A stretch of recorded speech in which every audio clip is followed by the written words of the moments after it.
Hey, tonight we're diving into the world's biggest unanswered questions. Not the neatly packaged ones with satisfying endings, but the real mysteries, the ones that leave scientists scratching their heads and the rest of us wide awake, wondering what's lurking just beyond the edges of what we know. If you're enjoying these late-night dives into the unknown, I'd love it if you hit that like button or even subscribe. It really does help more than you think. And I'm always curious, where are you listening from? And what time is it where you are? Drop a comment and let me know. Now dim the lights. Maybe turn on a fan for that soft background hum. And let's settle in together. Because tonight, we're about to wander through the strangest corners of reality, where nothing is certain and sleep is the only place the answers might be waiting. On a warm night in March 2014, Malaysia Airlines flight MH370 took off from Kuala Lumpur, bound for Beijing. It was a routine red-eye, the kind millions of passengers board every year without a second thought. But somewhere over the South China Sea, the plane simply vanished. 1 minute, it was a blip on the radar. The next, it was gone. No distress call, no emergency signal, just a ghost drifting out over the dark water.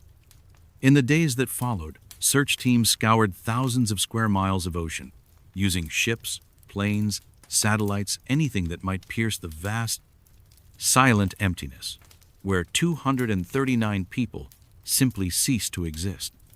What little evidence we have is maddeningly cryptic.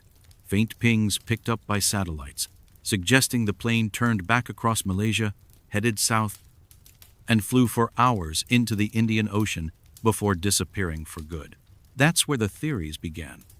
Some say the captain carefully planned a suicide mission, locking the co-pilot out of the cockpit and steering the plane into oblivion. Others think a fire, a sudden loss of oxygen, or a mechanical failure left the crew incapacitated, the plane drifting on autopilot until it ran out of fuel and plunged into the sea. And then there are the wilder ideas. Hijackers taking the plane to a secret landing strip, an accident covered up by shadowy governments, alien abduction. Even now, fragments of debris have washed ashore on distant beaches wing parts, panel small scraps of a tragedy too big to fully comprehend. But the wreckage itself remains hidden, somewhere under miles of shifting, storm-racked water. The ocean is vast, the currents unpredictable, and the plane might rest so deep and remote that it will never be found. For the families of those on board, that uncertainty is a wound that never quite closes. For the rest of us, it's a reminder that even in an age of satellites and constant surveillance, the world is still enormous, wild, and full of dark corners. Somewhere out there, beneath black waves and silent stars, the answers lie, wrapped in salt and pressure, waiting.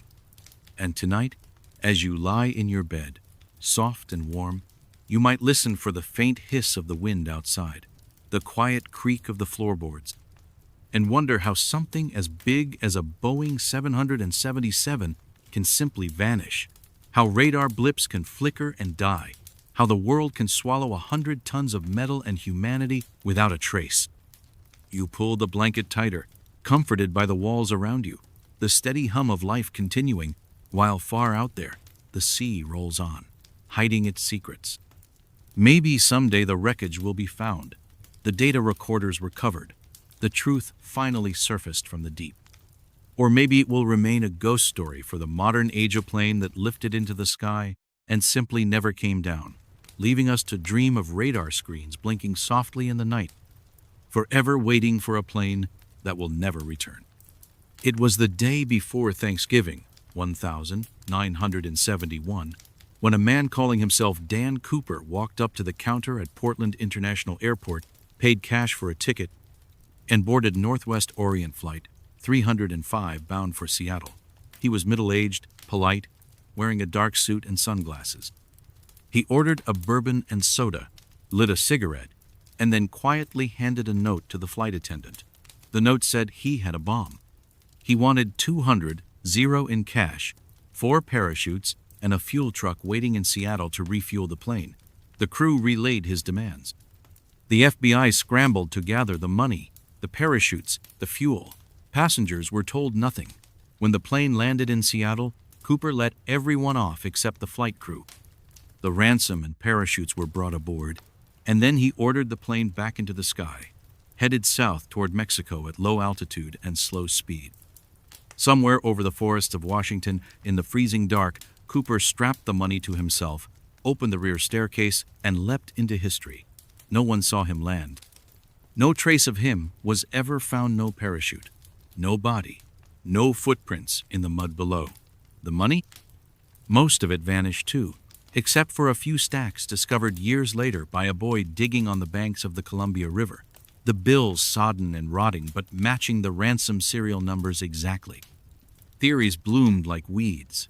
Some think Cooper died in the fall, snagged in the trees, or swallowed by the cold waters of the wilderness. Others believe he survived, slipped into a new life with the cash, maybe sipping bourbon under a new name in some dusty bar even now, older but still grinning. The FBI hunted him for decades, interviewing hundreds of suspects, following tips from cranks and true believers. None of them stuck. The parachutes were never found. The money was never spent, at least not publicly. In 2016, the FBI officially closed the case. The mystery still intact. Cooper remains a folk hero, an outlaw legend with style, a man who hijacked a plane, got his money, and disappeared into the dark. Tonight, as you drift off, imagine him falling through the night sky, the wind roaring, clutching a sack of stolen bills and a half-smile under those dark glasses. Maybe he hit the ground hard and cold, the wilderness swallowing him whole.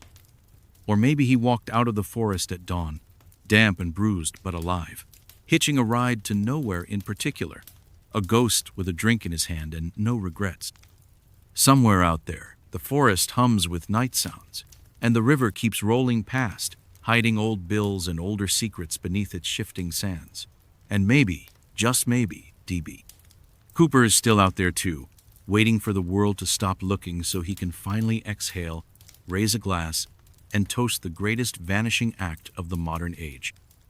In the winter of 1959, 9 experienced Russian hikers set out into the Ural Mountains, aiming to conquer a remote peak nicknamed Dead Mountain. They were young, skilled, tough enough to face the brutal Siberian cold. But something happened on the night of February, honest, high on the slopes, beneath the stars and swirling wind. When rescuers finally reached their campsite weeks later, they found the hikers' tent ripped open from the inside. Bare footprints led away into the snow, some wearing only socks, others barefoot entirely, as though whatever scared them didn't give them time to dress or even unzip the flap. They fled into the freezing dark, temperatures plunging to 40 below, never to return alive.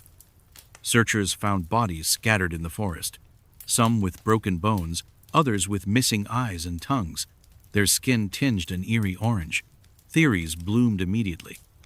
An avalanche spooked them from their tent, though there were no signs of snow burying the campsite. Some whispered of infrasound strange winds funneling through the pass, creating low-frequency vibrations that sparked panic in the human brain. Others suggested secret military tests, radiation from mysterious weapons, or something stranger, a yeti, an alien encounter, a force so terrifying it made seasoned mountaineers run into certain death. Official investigations at the time were vague, blaming a compelling natural force without saying exactly what that force was. Decades later, modern researchers still argue, some blaming small slabs of sliding snow, others insisting the puzzle pieces just don't fit neatly together. And yet the mystery endures, chilling and brutal as the cold wind that night.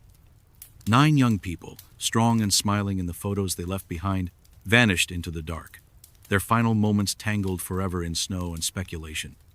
Tonight, as you burrow under your blanket, think of the torn tent flapping in the icy wind, the frozen footprints disappearing into darkness, the sky above swirling with silent stars.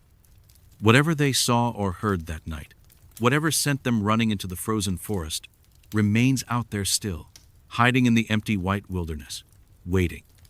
And the mountain, as always, keeps its secrets buried under layers of snow, silent and cold beneath the moon.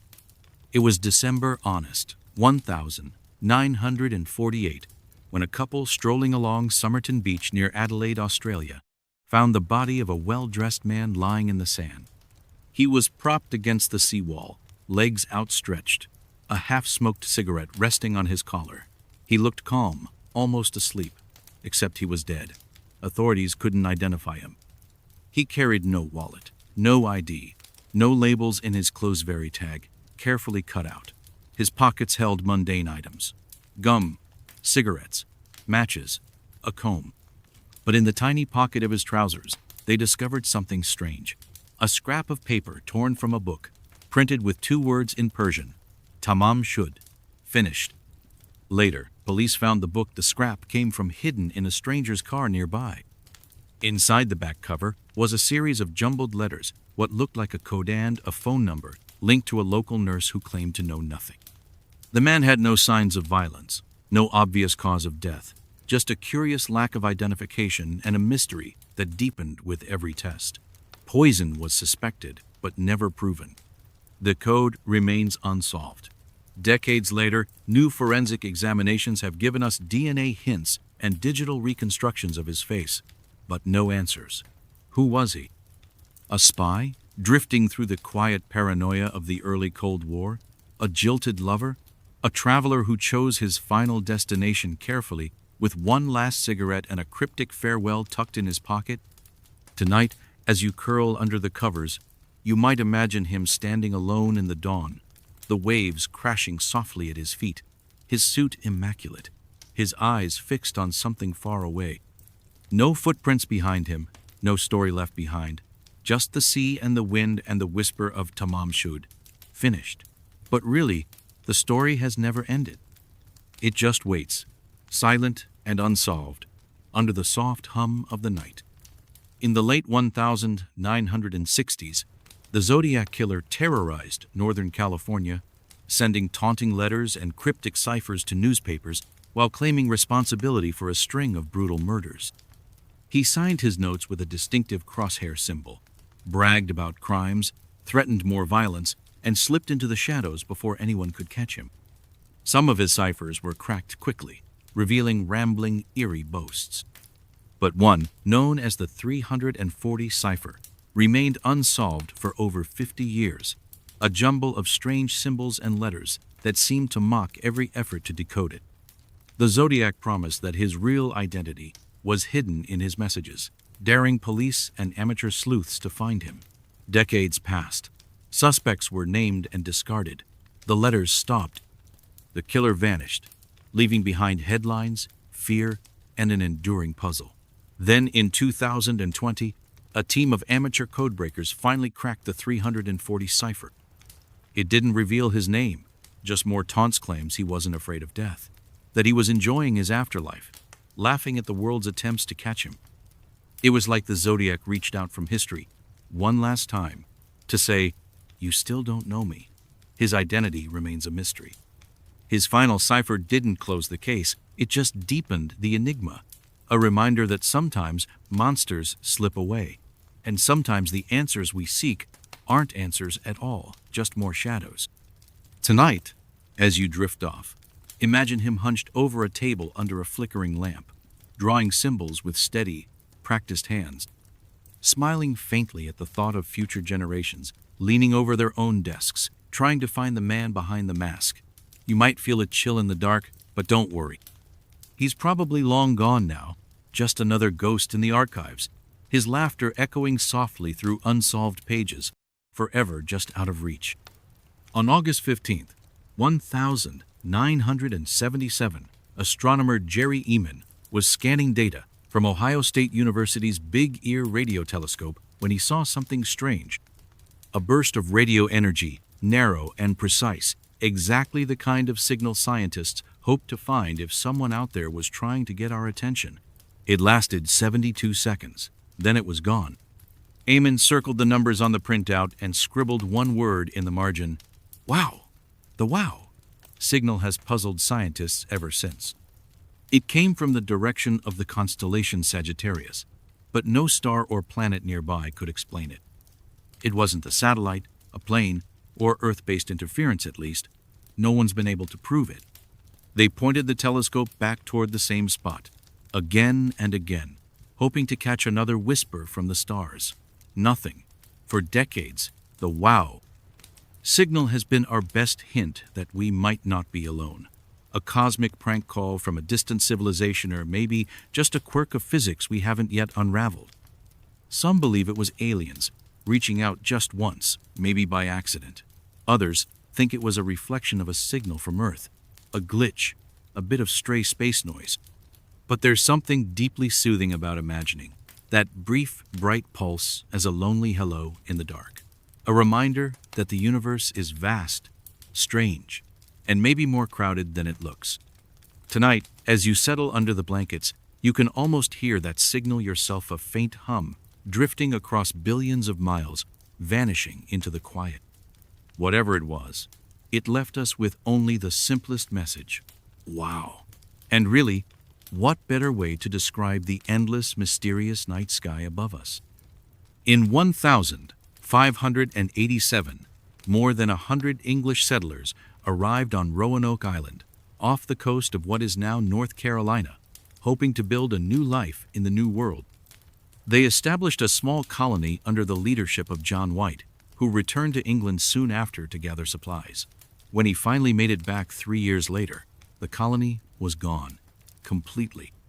No people, no bodies, no sign of struggle, just the word Croton carved into a wooden post, and the letters Crow etched into a nearby tree. White searched desperately for the settlers, but found nothing. Theories have swirled ever since. Some believe the colonists moved to Croatoan Island, joining a friendly native tribe. Others think they were killed by hostile forces or scattered by disease and starvation. More dramatic stories suggest they were swept away by storms, abducted by the Spanish, or vanished into the forest under mysterious circumstances. Archaeologists have found tantalizing clues: European pottery fragments, hints of settlements on nearby islands, but never enough to tell the whole story. The fate of the lost colony remains one of America's oldest mysteries, a riddle whispered by wind through pine trees, lingering on lonely shores.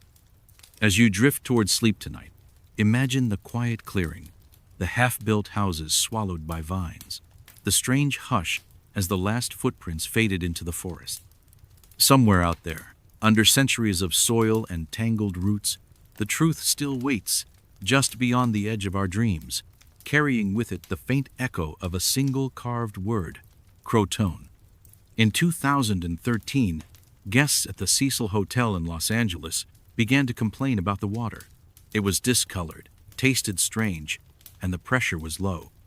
When maintenance staff went to check the rooftop tanks, they found the body of 21-year-old Elisa Lamb floating inside. The discovery was horrifying enough, but what really fueled the mystery was the elevator footage released by police. Security camera video of Elisa pressing buttons, peeking out nervously, stepping in and out of the elevator, gesturing strangely as if speaking to someone unseen. Then she vanished. No one knows how she got onto the roof-locked doors, and alarms should have stopped her, or how she climbed into the tank and closed the heavy lid behind her. Theories spiraled across the internet: mental illness, foul play, paranormal forces, even connections to the hotel's dark history of suicides, murders, and rumored ghosts. Some saw her odd behavior in the elevator as evidence of someone following her, someone who never appears on camera. Others believe she was suffering a psychotic episode, her actions tragic but explainable. But the questions keep dripping like water from the old pipes. Why the elevator doors never closed, how she ended up in that tank, what exactly she was seeing or fearing that night. Tonight, as you close your eyes, you might picture that elevator with its flickering lights, the stillness of the hotel hallways, and the echo of water dripping in the dark. Some mysteries linger because we want answers. Others linger because deep down, we're afraid of what those answers might be. And somewhere, the elevator doors are still open, waiting, and the night hums with quiet questions that may never be solved. It sits in the Yale University Library, bound in soft vellum, its pages filled with looping script and strange illustrations. Naked women bathing in green pools, fantastical plants no botanist has ever identified, charts of stars and moons that don't quite match our sky. They call it the Voynich manuscript, named after the rare book dealer who brought it to light in 1912, but nobody knows who wrote it, when, or why. The script is unlike any language on Earth. Linguists, cryptographers, and codebreakers have spent decades trying to crack it. The NSA once gave it a go. World War II codebreakers took a look too. Nothing. Some think it's an elaborate hoax from the 15th century, a scribble meant to fool rich collectors. Others believe it's a lost language, a cipher hiding some ancient wisdom about alchemy or herbal medicine. A few claim it was written by aliens or a time traveler. Its script, the key to knowledge humanity isn't ready to understand, but the book keeps its secrets. Page after page, graceful letters dance like a language with grammar and flow, but no translation. Some statistical patterns suggest it might be real language. Other scholars think it's just gibberish, crafted so carefully it only looks meaningful. Tonight, as you drift off, imagine running your fingers across the parchment, tracing the strange vines curling around the page, hearing the whisper of words that feel just out of reach. Maybe there is meaning. Maybe there isn't. Maybe, like dreams, the Voynich manuscript is beautiful precisely because it never fully makes sense. And so it sits, locked away in glass, waiting for someone, maybe you too, finally understand the language of the impossible. It was the 12th century, in the quiet English village of Woolpit, when farmers discovered two children near a pita boy and a girl with green-tinted skin, speaking a language no one understood, dressed in strange clothes that looked nothing like anything the villagers had seen. They seemed healthy but confused, unwilling to eat the local food until someone offered them raw beans, which they devoured hungrily. Slowly, they learned English. The boy grew sick and died, but the girl survived and eventually explained their story. They came from a place with no sun, where everything was twilight, and the sky always dim, called St. Martin's Land. They had wandered into a cave, followed the sound of bells, and emerged in Woolpit, blinking in the bright daylight of a world they didn't recognize. Over time, the green hue of the girl's skin faded, and she lived a more ordinary life. But no one ever found the place she described. No record of any hidden underground twilight realm. No clue where the children really came from. Historians have suggested everything from malnutrition, which can tint the skin, to folklore blended with fact, to support the villagers' curious tale. But the story persists, a whisper of something magical lurking beneath the fields, a suggestion that maybe, just maybe, there are other worlds hidden behind the thin curtain of our own. As you slip into sleep, picture those two strange children blinking up at the sun, hungry and wide-eyed, stepping out of the earth like lost seeds, carrying the green memory of another place in their skin. Maybe there are caves that lead somewhere else. Maybe there are still bells ringing in the dark, calling us towards something we don't quite understand. It was August 1966 when a young boy flying a kite stumbled upon something strange on a grassy hillside near Rio de Janeiro, Brazil. There, lying side by side in the weeds, were two men dressed in matching suits and raincoats, their eyes covered with crudely cut lead masks. Nearby was an empty water bottle, two wet towels, and a notebook with a cryptic note. 16:30 be at the determined place. 18:30 swallow capsules, after effect protect metals await signal mask. There were no signs of violence, no struggle, no obvious cause of death. Police were baffled. Who were these men? Investigators learned they were local electronics technicians who'd bought the lead masks themselves, supposedly to shield their eyes from something bright, maybe radiation, maybe something stranger. Rumors swirled that they'd planned to contact extraterrestrials, that the capsules were part of a ritual to prepare for meeting beings from the sky. Some thought it was suicide by poison. Others whispered about a secret science experiment gone wrong. Toxicology reports proved inconclusive, and by the time authorities got to the bodies, decomposition had erased any clear evidence of what they might have swallowed. And the lead masks, what were they protecting themselves from? Bright lights in the sky? Blinding truth? No one knows. The case remains unsolved, an eerie riddle wrapped in suits and hidden behind dull gray masks. Tonight, as you close your eyes, you might picture them waiting in the twilight, metal over their faces, peering out at something only they could see, expecting a signal that never came. Somewhere out there in the dark, maybe the answers wait too, flickering like strange lights on a distant hill, just out of reach of the waking world.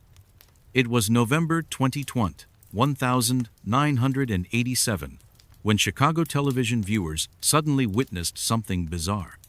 During the evening news on WGN, the signal flickered and cut to a figure in a rubber max headroom mask in eerie, grinning likeness of the 1980s digital TV character.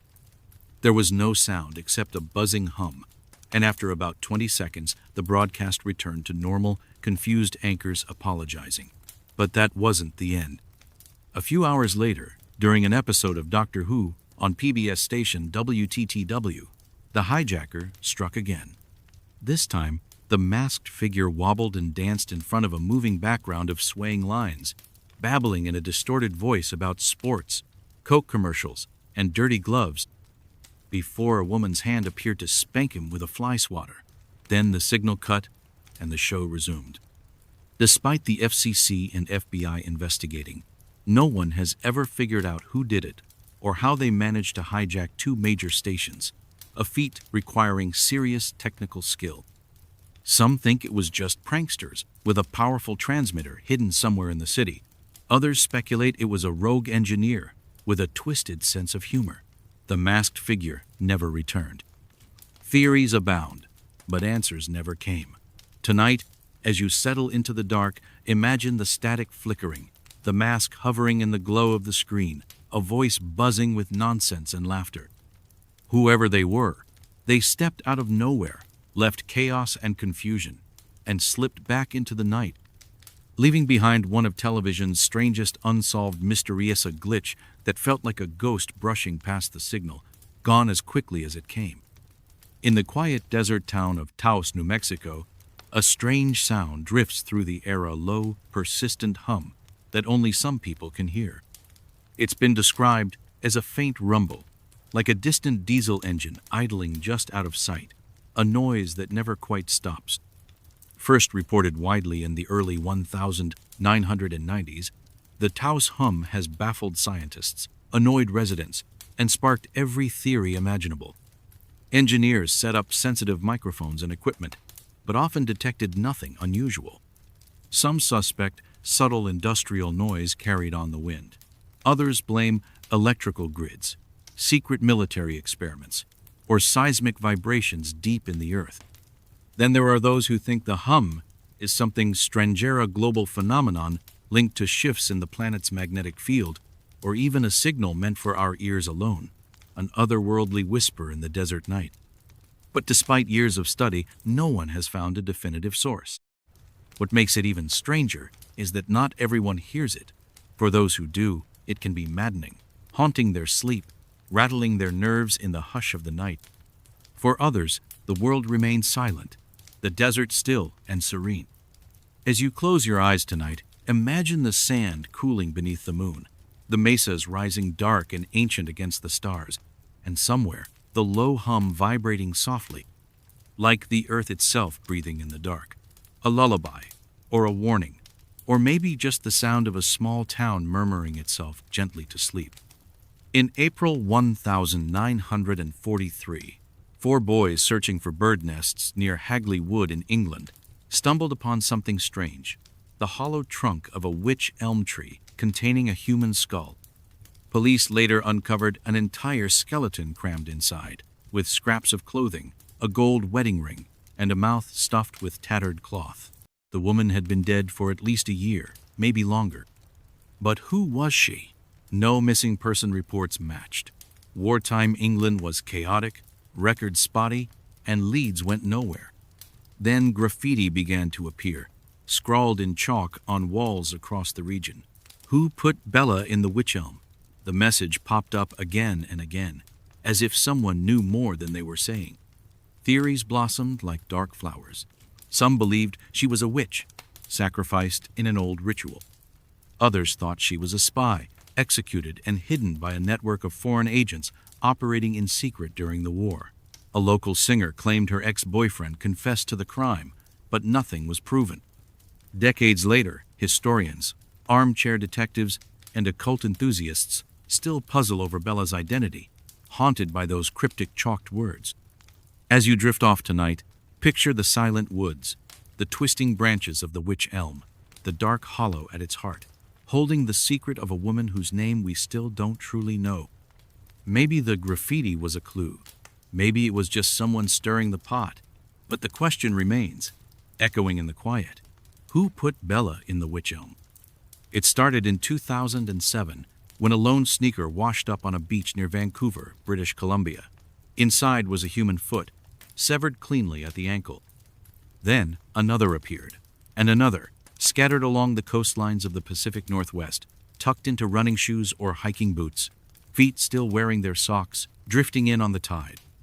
By now, more than a dozen have been found. Some matched with missing persons, others remain unidentified, but what makes it so eerie is how they keep appearing just the feet, never the rest of the body. Forensic experts think there's a simple explanation.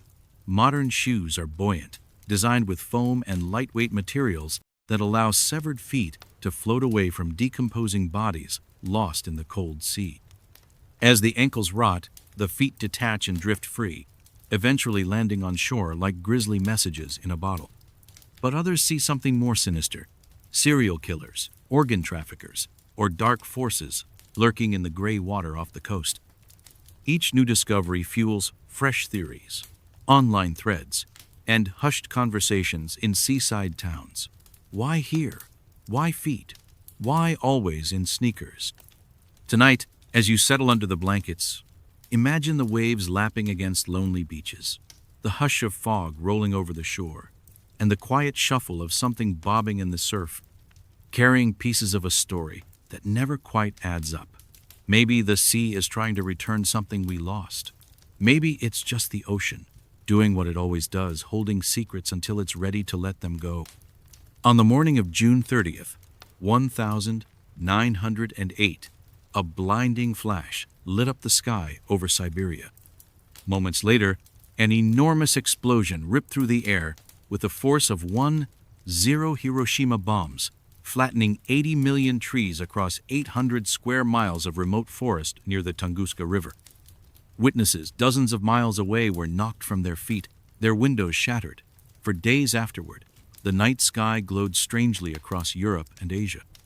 But when scientists finally reached the site years later, they found no crater, just charred trees radiating outward from ground zero, like the spokes of a wheel. What caused the blast? The leading theory is that a meteor or comet exploded in the atmosphere before hitting the ground, vaporizing itself in a fiery burst, but no fragments were ever definitively recovered. Some think it was something stranger, a mini black hole, a rogue chunk of antimatter, or even an alien craft gone catastrophically wrong. Locals told stories of a fiery cylinder streaking overhead, of animals burned to ash where they stood, of the earth itself roaring like thunder. Tonight, as you lie in bed, picture that vast, empty forest, the quiet groan of branches in the wind, the ghostly circle of flattened trunks. Whatever happened in Tunguska, it reminds us how small we are beneath the sky, how in an instant the world can crack open with light and fire, leaving only questions in the ashes. And somewhere out there, perhaps, the answer still drifts through the cold Siberian air, waiting for someone brave enough or foolish enough to go searching. It was August 16th, 1942, when a U.S. Navy blimp lifted off from Treasure Island in San Francisco Bay on a routine anti-submarine patrol. On board were two experienced crewmen, Lieutenant Ernest Cody and Ensign Charles Adams. The flight began normally, but a few hours later, something went wrong. The blimp drifted inland, sagging low, its radio silent. By the time it reached Daly City, it was nearly scraping rooftops, trailing cables, and leaking helium. It finally crashed into the street, gently enough to leave the gondola intact. But when rescuers arrived, they found the blimp empty. The cabin door was open. the controls untouched. The radio worked. Even the crew's parachutes and life vests were still on board, along with a half-eaten lunch. There was no sign of struggle, no damage suggesting an accident. The two men had simply vanished from the sky. Theories bloomed. Maybe they fell overboard while making repairs. Maybe they were taken by surprise by what no one could say. Some whispered of sabotage or abduction or a secret wartime mission that went wrong, but no trace of the crew was ever found. Tonight, as you settle under the blankets, imagine the blimp drifting ghost-like over quiet neighborhoods, its silver skin rippling in the wind, the empty cabin creaking softly. Somewhere, the truth of what happened hangs as quiet and suspended as that silent craft, floating just beyond the edges of sleep, a riddle buoyed on currents of fog and sky, forever unmoored. In March 1922, on a remote farmstead called Hinterkaifeck in Germany, something terrible happened. 6 people, the elderly parents, their daughter, her 2 young children, and the new maid, were brutally murdered with a mattock, their bodies hidden in the barn and the house. But the strangest part wasn't just the violence. In the days before the murders, the family reported hearing footsteps in the attic, found footprints in the snow leading from the forest but not back, and noticed a newspaper they hadn't bought left in the house. The previous maid had quit, claiming the place was haunted. After the murders, neighbors noticed smoke rising from the chimney, animals fed and cared for, fresh food taken from the kitchen. Whoever killed the family might have stayed on the farm for days, living among the dead. Police questioned vagrants, local suspects, even family members, but no one was ever charged. The murders remain unsolved. Some think it was a drifter hiding in the attic. Others suspect a relative with a hidden grudge, and a few whisper darker theories of something supernatural lurking in the cold Bavarian woods. Tonight, as you drift off, picture the old farmhouse standing quiet under the moon, the cattle shifting softly in their stalls, the snow crunching outside with phantom steps. Somewhere in that frozen silence, the echoes of those murders still linger, unsolved, a dark presence waiting just beyond the light of the lantern, breathing softly with the winter wind. It started in 1976 in Circleville, Ohio, a quiet town that suddenly found itself in the grip of an unseen menace. Residents began receiving anonymous letters, accusing them of terrible things, affairs, crimes, dark secrets. The handwriting was blocky, the words threatening. Hundreds of letters arrived over the years, aimed at teachers, police, even the school bus driver Mary Gillespie, accusing her of infidelity. In 1977, Mary's husband died in a suspicious car crash after receiving one of the letters. Later, a gun was found rigged to fire at Mary from behind a roadside sign she was removing another apparent attempt on her life. Eventually, suspicion fell on Mary's brother-in-law, Paul Fresher. He was arrested, tried, and convicted for the booby-trap gun, but the letters kept coming even while he was in prison. Paul always maintained his innocence, and the letters taunted him behind bars, proving someone else was still out there. Despite multiple investigations, handwriting experts, and endless amateur sleuthing, the author of the Circleville letters was never identified. Was it one person? A network? Was Paul framed? Even today, the mystery remains unsolved, a cold whisper from a small town that still wonders who was watching them and why. Tonight, as you drift off, imagine the quiet rustle of paper slipping into a mailbox, the scratch of pen on card, and somewhere, unseen eyes peering out from behind the curtains, waiting for the next secret to spill into the night. It was Christmas Eve, 1945, in Fayetteville, West Virginia, when the Sauter family home caught fire. George and Jenny Sauter escaped with 4 of their 10 children, but 5 others, sleeping upstairs, were never seen again. The blaze consumed the house in just 45 minutes, but no remains were found in the Ochesno bones, no teeth, nothing. The official explanation was that the fire had been hot enough to completely destroy their bodies, but George and Jenny didn't believe it. They noticed odd things. The ladder that usually rested against the house was missing. phone lines had been cut, and a witness reported seeing a man stealing something from the property that night. Over the years, sightings of the children were reported at a motel, at a diner, with strangers. Then, decades later, a photograph arrived in the mail, postmarked from Kentucky, of a young man who looked uncannily like one of their missing sons, with a cryptic note on the back. The Sodders hired private investigators, put up billboards along the highway, and begged for answers until their dying days. But the fate of the 5 missing children remains unsolved.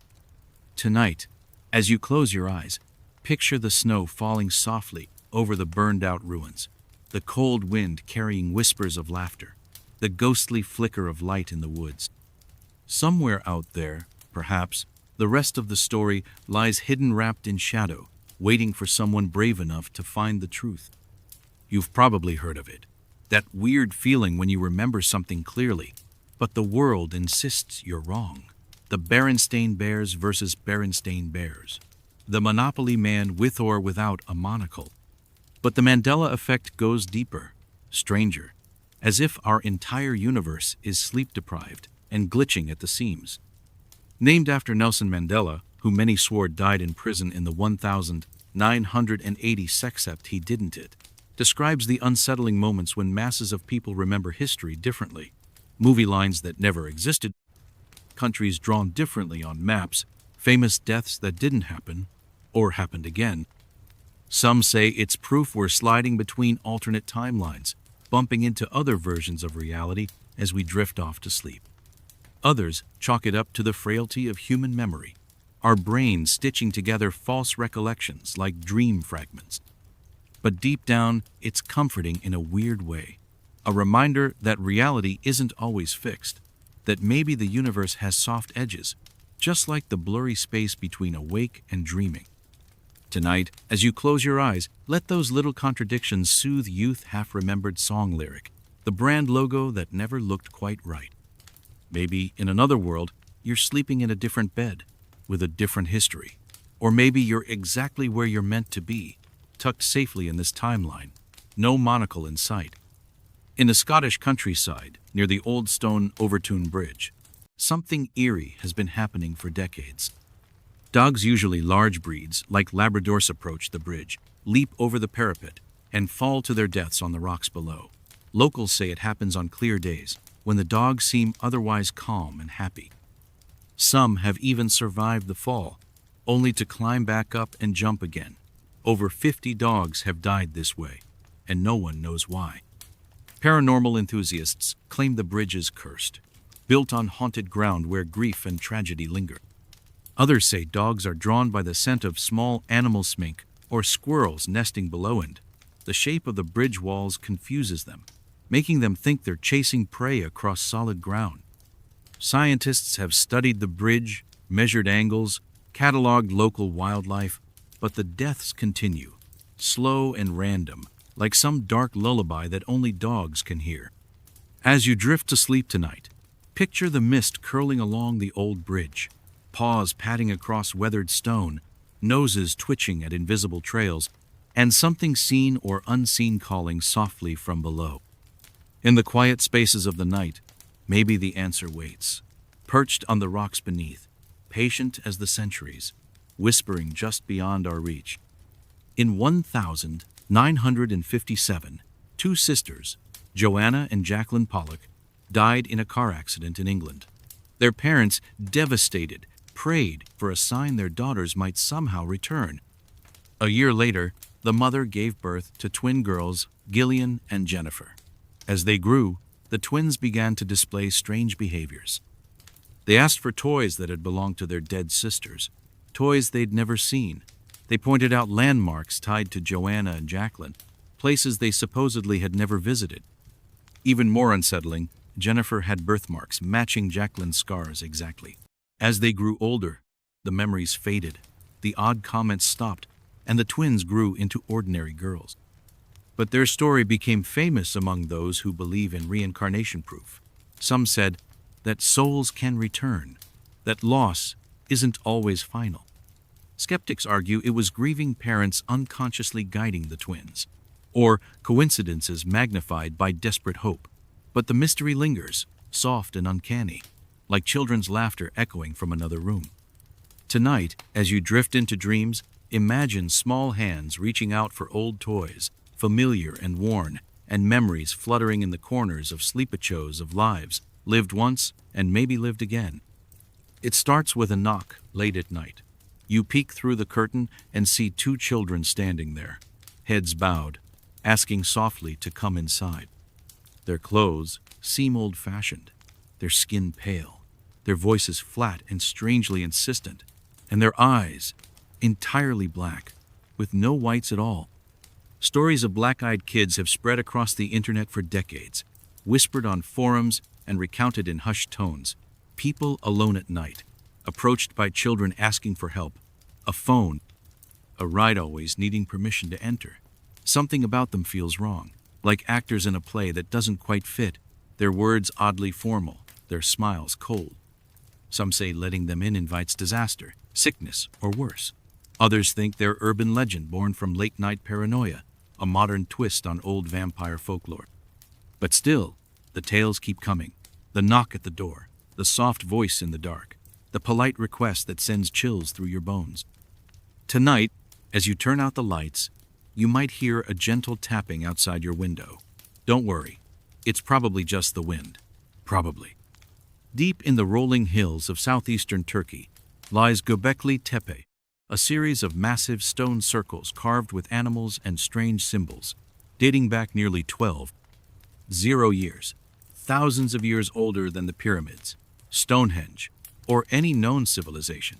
Discovered in the 1990s, the site rewrote human history overnight. Before Göbekli Tepe, scholars believed people were still primitive hunter-gatherers, too busy surviving to build giant monuments. But here it stands, towering T-shaped pillars weighing tons, arranged in careful circles, covered in carvings of foxes, snakes, vultures, and abstract glyphs whose meanings we still don't understand. Even stranger, the people who built it eventually buried it layer after layer of stone and earth, as if hiding it from the world or sealing away something they feared. No tools, no written records, no traces of an advanced society have been found nearby. Who were they? Why did they build it? And what made them cover it up? Some say Göbekli Tepe was a temple. Others think it was an ancient observatory, a place where humans first gathered under the stars to imagine gods and meaning. But the true answer remains buried, a puzzle waiting beneath dust and time. As you drift to sleep tonight, picture those silent pillars rising from the earth, shadows flickering in torchlight, hands carving symbols into stone under the endless stars. Whoever they were, they left us something timeless, something mysterious, a dream etched in rock, calling to us still across 12 millennia of darkness.